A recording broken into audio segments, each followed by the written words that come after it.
The president of CVSA at the time came up to me and he said, we want you to chair a committee. That's Rolf Vanderswag sitting next to me, if any of you know him. He was my secretary for a long time. But in 2007, they said, we want you to take a standing committee. Which one do you want? I said, vehicle. Everything to do with vehicle has always been my thing. So I take vehicle in 2007. What I did not know in 2007, but I know today, because they came and told me, I walked into that room in 2007, I sat down, and the current vice chair and the secretary both leaned over to me, and they said, we understand you're taking over this committee in the next meeting. I said, that's the plan. And they both looked at me and said, we don't want to be your vice chair, and we don't want to be your secretary. And I went, okay.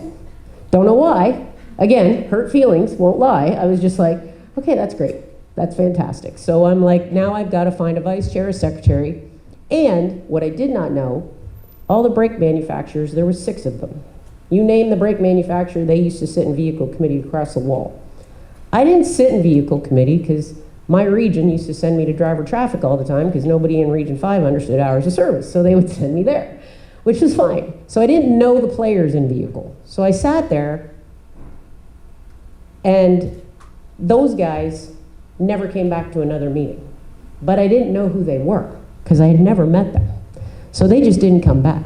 About 3 years later, after I was running the committee, because I ran the vehicle committee from 2007 to 2016, about 3 years after they came back and they sat in the back of one of the vehicle committee meetings. And one of them came up to me and said, Kerri, we owe you an apology. And I said, for what? I didn't even know them at this point. And I said, what are you apologizing for? And they said, well, when they appointed you the chairman of the vehicle committee, for lack of better words, it was an old boys club. It still is. I mean, I'm telling you, there's like 80 people in the room, and at best there's maybe 10 females if we're lucky, maybe. Never been another female on the voting members of the committee yet. And I said, what are you sorry for? And they go, well, we saw them appoint you, and they thought they have no idea what they're doing anymore. This alliance is going to crap, and we left. And then we slowly started to hear things, and so we came back to see for ourselves. And those brake manufacturers are some of the best friends I have, and they will answer me day or night, whatever, emails, phone calls, whatever. So another obstacle that I never even knew that I had, to be honest, but I gave them all the credit in the world for coming back and telling me what they thought. And then I take that in, because then I think, okay, every time I go into a new crowd, every time I go into an industry course that I'm teaching and the majority of the people in there don't know who I am, I get that feeling all over again. It's like I feel like I'm 20 years old again, and I'm standing up here and I got to convince everybody in the room that I know my job. And I doubt that will ever completely end for me, to be honest. But I chaired that until 2007, and then in 2016, I resigned from the vehicle committee because I wanted to run for region president. CVSA is split into 5 regions, and Canada is region 5. So I did run for president, and I was elected president. I tell you, if I'd have stayed in the government another 5 years, I probably the following year would have run for secretary and then run to be president of CVSA. CVSA to me is like the pinnacle of bringing industry and enforcement together in one room. And it just, I don't know, for me, that association and that alliance made my job so much more interesting.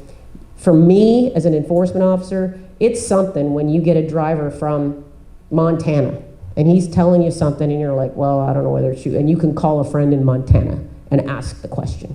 It's of huge value. And similarly, when I used to get phone calls from people that had an Ontario driver down south and they don't understand his driver's license. It's something easy for us in Ontario to distinguish. It's not so easy for a guy from Texas to make sure that this guy's got the right class of license. So a simple phone call goes a long way. So those were the things that I wanted to get involved with.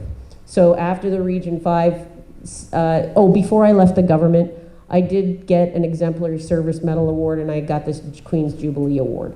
So those are important to me too. They didn't have to give me those, so I'm only presuming that I was doing a good job in order to get those. So I did get those 2 awards before I left the government. And then while I was working in the government, every single year, the CVSA gives out 3 presidential awards to people that they think that have a contribution to the CVSA Alliance. So I got the presidential award from David Palmer from Texas back in, I think it was like 2014 or something like that. So those were the things that happened to me when I worked for the government. Then in 2016, the director of roadside inspections job came open in CVSA. I won't lie, it was the hardest decision I ever made in my life. I did not retire from the government. I had been there almost 31 years, and I left that career behind. I didn't retire. I did not get my pension. Lots of guys in the US, they gotta work like 25 years, 25 and out. That is not how the Ontario government works. I would have retired from the Ontario government next year. I would have finally made it to my factor and got out after 36 years, but I left. It was a tough call. It was a tough call for two reasons. One, by the time I left the government, I had the respect of all those inspectors in Ontario. I really did. They were like my kids, and I felt like I was leaving them behind, because day or night, they would email me a question, they would want something at roadside, they would need to know something, and I was there.